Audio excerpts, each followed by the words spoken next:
we're back, finally. Javi just told me, you know, Brenda, you haven't been on there for like 4 weeks or something like that. I don't know. It's a while. And I apologize for that, but I'm back. I just had a lot of ducks I had to get in a row, but we're good now, and I'm happy. And so what I'm going to do this week is we're just really going to kind of hone in on how do you make a really super good knot on a stretch bracelet, because a lot of people worry about that, you know, is going to come apart. Because honestly, if you don't do it certain ways, it's going to come apart. It's never going to stay together for you because the cord is slippy, you know. So we have to do something to combat that, you know. And that was one reason, like, I didn't want to do a lot of stretchies, was because of that, and I hadn't figured out my technique yet. And other things too. I just kind of thought they were sophomoric, little bit too easy, maybe. But then, you know, you see all these designers, like 1928 does tons of stretches. And in fact, when I first knew Mr. Bernie, I said, why do you do all these stretches? Because they break. He goes, it's our bestseller, Brenda. I'm like, no. He says, yes. He says, because they always fit. And I'm like, you know what? Yeah. You know, they always fit. Yay. You know, you could always wear them then. And I thought, well, okay, but I don't want to just make a bunch of little tiny beads on a line and, you know, and make them look like Claire's Boutique, you know what I'm saying? Although, if that's what you like, okay, I want to be critical, but it's not me. So I had to think, well, you know, let's, like doing the memory wire bracelets. I like to put things that are not expected on them, and that gives them a lot of texture. And briefly, I'm going to show you what I mean with that, and then we're going to get straight down to the knot. This is one I made this week, and in fact, it's sold already, but I figured I'd show it to you because we haven't shipped it out yet. It's a triple stack. I always like to make triple stacks because, you know, like when I make my memory wire, they're like 6 things around your wrist, you know. I like big and bold and different. But stretches are so much more, they're more comfortable. They're comfortable, you know, way more than a memory. And, you know, if you want, you could just wear one, you know. And that's good. And I like to make mine a little bit loose too. So, you know, if you don't, then take a bead or 2 out. But I like to make mine a little bit loose. These are like 7.5 inch ones, maybe 8. Okay, and normally my wrist would be a 7 inch. So anyway, but yeah, so I like to put different things on. Like this one's got highly carved bone beads, which I don't have this particular bead for sale at this point, but I will at some point. They've been kind of private stash stuff for a long time. These are the German pearls with the inlaid rhinestones. Those are rare, so I don't have them. But I do have all the rhinestone rondelles, and I do have, you know, the other bone beads. I have wonderful bone beads from India. And we have a brand new shipment of them just arrived. So if you want some bone beads, go over to the bead mixes section at beadsboutiques.com and you'll find them. But anyway, put different things on. Don't put just like all beads in a row. Break it up. Just like I showed you with the memory wire bracelets. Break it up. Put unusual things. Put a little bit of flash and fire with things like bone, wood, you know, things that are kind of dull. Dull and flash together is good. On this one, I did something I generally don't do, is I use cream with white and crystal. I don't usually do that because it's kind of like you're putting cool with warm colors, and it usually doesn't work. But in this case it did, because I put the flash of those Aurora rhinestones in the middle. And flash brings cool and warm together. I don't know if you realize that, but it does. Try it sometime, you'll see what I mean. So anyway, so yeah, I like to make them different. Here's some that has a lot, these have a lot of texture. These are my personal ones that I wear all the time. And we made, I think, them in the videos before. And these are the rhinestone rondelles in the black Japan. We carry these too. And they're the big ones, not the little baby ones that you usually see. We carry the big ones, and we have little ones too. And then this is one I made just the other day, and this is going to be hard to part with. This one has India glass wedding cake beads, lampwork glass wedding cake beads with Preciosa crystal rondelles, and these are tea-dyed. I dyed these myself. We'll have a video on that someday on how I dye them. basically just hot water and a bunch of tea and dunk them down there and leave it sit for a couple days. But anyway, they're marvelous that way. And then the wedding cake together, it just makes a really wonderful mix. But what I wanted to point out to you, getting to the knot, because that's the whole purpose of this, and I look like I did not bring my scissors over here, so maybe I'll find a little pair of clippers and I'll make that do. Yeah, I have them over here. Anyway, this one is from one of the ones that's finished, and I just happen to see I've got a tail hanging out. So why would that tail be there? Why? How come is it there? Okay, I'm going to show you. I have two here that are not done, that I'm working on. So I can show you this knot, and I'll show you how that tail gets on there. And you do have to remove it. I just didn't do a good job of it, that's all. So anyway, here's how it goes. These are like 7.5-inch ones. They're all done, except now I'm ready to do the knot. Let me push this out of the way. Okay. So what I do is I look for a barrel bead of some kind, or a big hole bead that's kind of flatter. And the reason why is, look, this is the back. This rules right against your wrist. I've mentioned this before.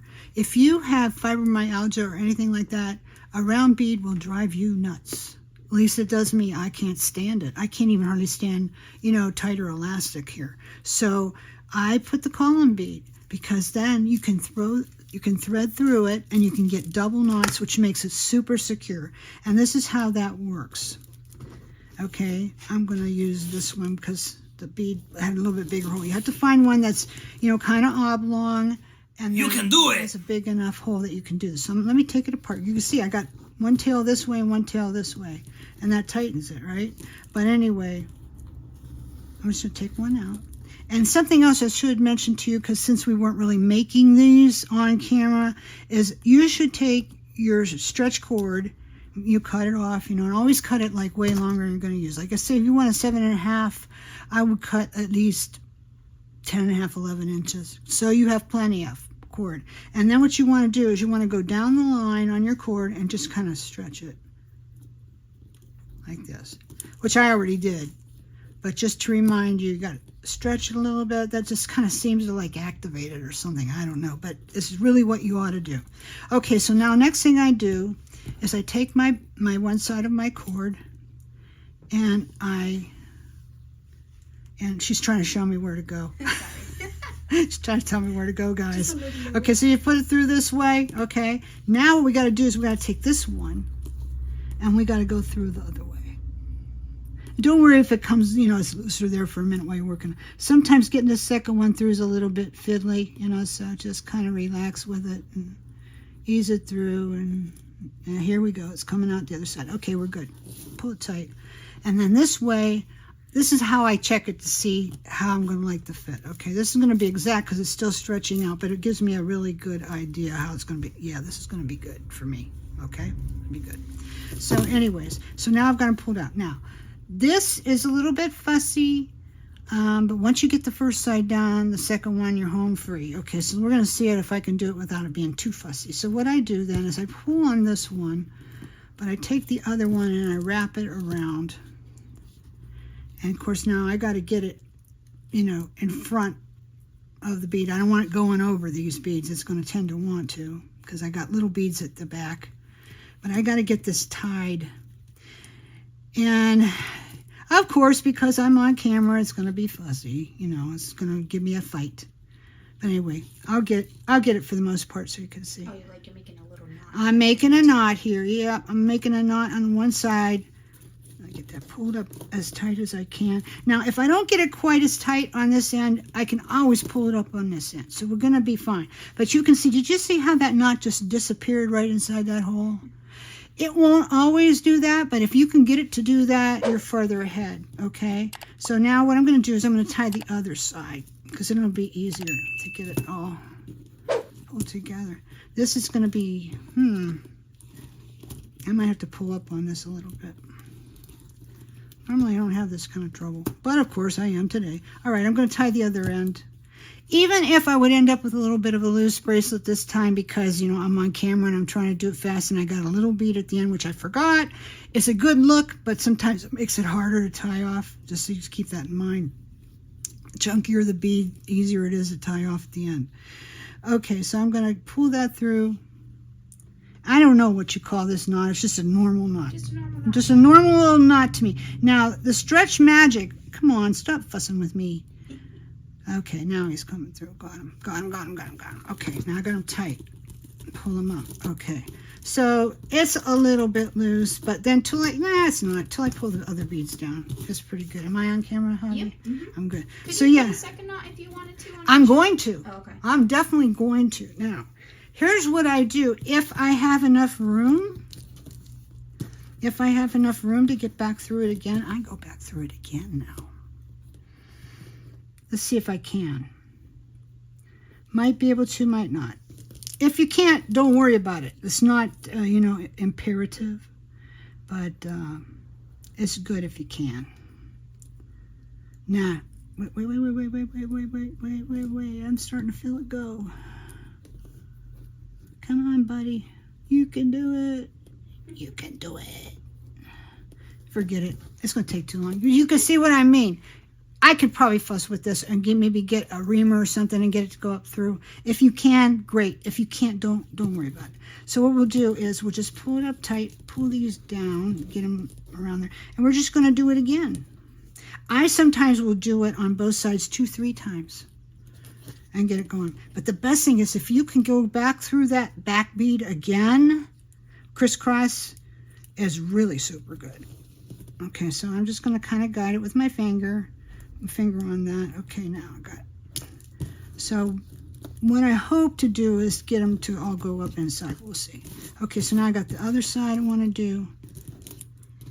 And the more you do it, the better you get at it. I was making these like constantly for a while, and I got really slick at it, but now I haven't made them for a little bit, so they're a little bit fussier for me, especially if I'm trying to show you. But anyway, so now I got another. Now this could be tighter. You know what I'm going to do? I've got 2 knots each side. So I've got 2 knots here, 2 knots here. That ain't coming apart, guys. It's not. And I'll put this on and see what's going on. Okay, it's a little bit looser than I like it back here, but I'll fuss with it and I'll get it to work. Even if it means I have to take it apart and do it again. But it's because I put these little beads back here. Maybe it's just as good that I messed it up, you can see. If I could get this to go back down through, it would help. I'm going to keep trying with that. But anyway, the point of this is getting them tight and doing the knots on both sides. I'm going to turn it like this and see if I can take this back through, because I can kind of see this way. See if I can get it to. I know once I'm off camera I can. But it's fighting me right now, and it's because I need a bead reamer to make it go. Let me try this side. Even if you just get it go back through like one side is good. So I will just pull this back and see. A little bit bigger hole in the bead would have really had it home for you, I think, but that was not to be. Come on, guy. Go through. Go. It did. It came. Woohoo! That's great. Even if you can get it just one side, it's great. If you can get it both, it's like super great. But so now you can see this is going to be easy because I got 2, So now I'm going to just tie this like this on top. And I'm going to go under with it and tie it again. Now, you don't want to get too many knots in there, because then it'll be harder to hide them, okay? So now, I think we're good. I don't think that's coming off. I think we are good to go with that. I can put this on, in fact, at this point and see. Yeah, this is a little bummed up on this end. I can fix that, though. See, what I'll do is I'll get this knot to go down inside. Fuss with it a little bit. And what I'll do too, what I do is I kind of let them rest for a while, and then I'll come back in several hours, and that's when I use hypotube cement, and I put a drippy dot right here and here, and the way I do it is this way. So that way I know I can get this working. Is I will take it, and it has a tiny little needle on it if you're not seeing it before. I don't want to take it out and do it now. But anyway, there's a little tiny thing here Well, you know what? Just for the sake of what if, I really probably should, because you need to see this. And if I wreck the bracelet now because of it, that's okay. You're worth it. And of course, it's like totally cemented to itself. Yeah. This, I have to say, this little tube is great, but it is not the easiest thing to mess with. And so you see, look, it wants to just start coming out on its own. You have to do cleanup. You have to do a lot of cleanup, and I didn't get that cleaned up good enough last time. Okay, let me go down here on the end. So what I do is I take my hypo tube, and I've got this drippy dot here. I'm going to just push that booger in there, and I'm even going to give it a little bit more in there too. Okay, I don't want to get a lot too much on the outside, but a little bit won't hurt. Okay, so now it's going to be like that. So what's going to happen is when this is done drying, it'll kind of stick to that a little bit, and that'll be okay. If you don't like the look, so then get rid of it. Don't do it. You know, I'm not cleaning this now, but I want to get the little, this is where it really makes me mad. Yeah, it's hard to get in there. You got it. Come on, you. It's like so close. Okay, but I'll have to go back and take that apart because it's got too much goo on it. Okay, so to get rid of this knot on the other side, I simply need to wait, let this rest for a while. Then what I'll do is I will clip these off as close as I can to the knot. And then the knot should slip up in there. I'll add my hypo tube and I should be good to go. So that's how I do it. For me, this is the definitive way to make a bracelet that not only looks good, but doesn't annoy your wrist on the back. And also the knot's not going to pull apart. So what could possibly happen to this bracelet? Why do stretch bracelets come apart besides the fact that maybe the knot's not good? Well, people wear them in water. They get them wet. Do not do that. Costume jewelry is not meant to be abused. Putting it in water is abuse. Okay?